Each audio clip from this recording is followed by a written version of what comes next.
Don't burn your opportunity for temporary comfort. Good morning, नमस्कार, राधे राधे दोस्तों। स्वागत है आपका मेरे एक नए स्टडी ब्लॉग में। आज के मोटिवेशन कोट के जैसे हमारी लाइफ है कि हमें छोटे से कंफर्ट के लिए हमें बड़ी अपॉर्चुनिटी को नहीं छोड़ना चाहिए। आज के हम छोटे से कंफर्ट को देखें कि हमें थोड़ा ज़्यादा देर सोना है, उसके लिए हम बड़ी अपॉर्चुनिटी छोड़ दें अपनी लाइफ में और फिर रिग्रेट करते रहें। इससे बेस्ट है कि हम आज ही कुछ कर लें। तो दोस्तों, आप भी सुबह में उठिए, मॉर्निंग में अपनी स्टडी को कीजिए। पीसफुल माहौल होता है, एनर्जेटिक बॉडी होती है, माइंड स्टेबल शांत होता है। उसमें हम अच्छे से अपनी स्टडी को कर सकते हैं, अपने टारगेट को कंप्लीट कर सकते हैं। तो इसके लिए आपको छोटा छोटा सा टारगेट बनाइए, उठिए सुबह, उनको कंप्लीट कीजिए। मैं अपने टू डू लिस्ट एक दिन पहले बनाकर सोती हूँ। बस काफ़ी दिनों से अपना टू डू लिस्ट मैंने आपसे शेयर नहीं किया है, लेकिन सोच रही हूँ मैं नेक्स्ट में शेयर करना शुरू करूँ, जिससे कि आप उस टू डू लिस्ट को भी फॉलो कर सकते हैं।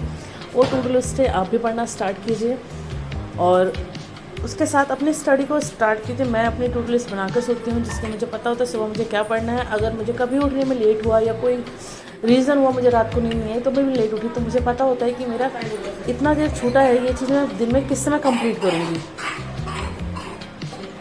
सुबह उठकर सोचने से कि क्या बुक लेके बैठे हैं, उसमें भी हमारा टाइम काफ़ी वेस्ट होता है। इसलिए हम अगर शाम को ही टू डू लिस्ट बना के सोते हैं तो सुबह उठकर हमें पता होता है हमें क्या पढ़ना है। इससे हमारा माइंड भी एक्टिवेट हो जाता है। जैसे कि हम टू डू लिस्ट बनाकर सोए हैं तो हमें ये चीज़ पता है कि हमें सुबह उठना है और जो हमने टारगेट बना रखा है ये चीज़ें हमें पढ़नी है, तो फिर हमारा माइंड उस चीज़ के लिए रेडी हो जाता है। लेकिन अगर हम टू डू लिस्ट बना के नहीं सोते हैं तो फिर उससे हमारे माइंड में भी थोड़ा वो रहता है कि ठीक है, उठ जाएंगे, पढ़ लेंगे।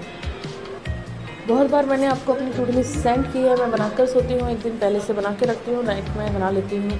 या जैसे कभी हुआ तो 2 दिन की बना ली इकट्ठी, कि 2 दिन में जैसे कोई टॉपिक, कोई चैप्टर बड़े बड़े होते हैं, जैसे पॉलिटी में बड़े होते हैं, या फिर एनसीईआरटी को ही ले लो तो कोई चैप्टर बड़ा होता है जो एक दिन में कंप्लीट नहीं होता, तो उसका फिर मुझे पता होता है कि जैसे पढ़ रहे हैं हम, आज हमने पढ़ा तो देख लिया कि कल वाला चैप्टर है वो कितना बड़ा है, तो उस हिसाब से कभी 2 दिन की भी बना लेती हूँ टू डू लिस्ट। अगर आपको लग रहा है कि आप बड़े बड़े टॉपिक है, बड़े चैप्टर पढ़ रहे हैं, आप मेन बुक्स को पढ़ना है, जैसे स्पेक्ट्रम है, पॉलिटी है, ये इसमें चैप्टर बहुत बड़े बड़े हैं, तो आप 2 या 3 दिन का एक साथ भी बना सकते हैं, क्योंकि वो चैप्टर बड़े हैं, वो एक दिन में कंप्लीट तो होंगे नहीं। तो उसको किस तरह से बनाना है, तो 2-3 का भी बना लेते हैं। लेकिन मेरी अभी स्पेक्ट्रम मैंने स्टार्ट नहीं की है, तो स्पेक्ट्रम मैं जब स्टार्ट करूँगी तो उसका जो टू डू लिस्ट है वो कई दिन की बना के रखूँगी।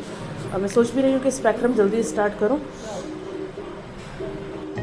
तो आजकल वही जो चीज़ मैंने पढ़ रखी है उन्हीं को मैं ज़्यादा पढ़ती हूँ, लेकिन स्पेक्ट्रम मैंने दोबारा से अभी स्टार्ट नहीं की है। एक बार पढ़ी हुई है, कुछ चैप्टर्स मेरे नहीं पढ़े हैं स्पेक्ट्रम में, तो स्पेक्ट्रम मुझे जल्दी दोबारा से स्टार्ट करनी है, क्योंकि टाइम हर दिन कम ही हो रहा है, टाइम बढ़ नहीं रहा है, हर दिन कम हो रहा है।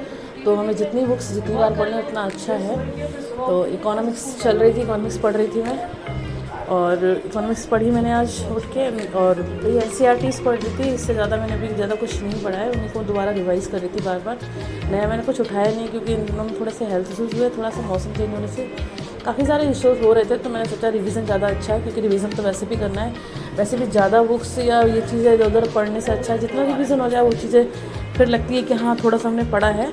अगर 1-2 बार पढ़ के बुक छोड़ दो तो फिर नहीं लगता। जैसे स्पेक्ट्रम मैंने पढ़ रखी है कई चैप्टर, लेकिन मुझे ऐसा लग रहा है कि मैंने उसमें कुछ पढ़ा नहीं है, पूरा ब्लैंक टाइप का हो गया है। तो स्पेक्ट्रम जब मैं पढ़ूंगी तो मुझे काफ़ी बार उसका रिवाइज़ भी करना पड़ेगा, पढ़नी भी पड़ेगी। स्पेक्ट्रम में पढ़ने में मुझे टाइम भी लगेगा, तो मैं स्पेक्ट्रम ही स्टार्ट करने की सोच भी रही हूँ कि स्पेक्ट्रम ही स्टार्ट करूँ, क्योंकि वही छूट रही है। स्पेक्ट्रम के साथ में हिस्ट्री की जो सब बुक वो होंगी एनसीईआरटी, वो भी साथ में कंप्लीट करते चलूँ, क्योंकि मेरा यही रहता है कि सब कुछ एक ही सब्जेक्ट का लेते चलो, जिससे कि बेस्ट हो, उसमें हम अपना बेस्ट, अपना 100% कर पाएँ।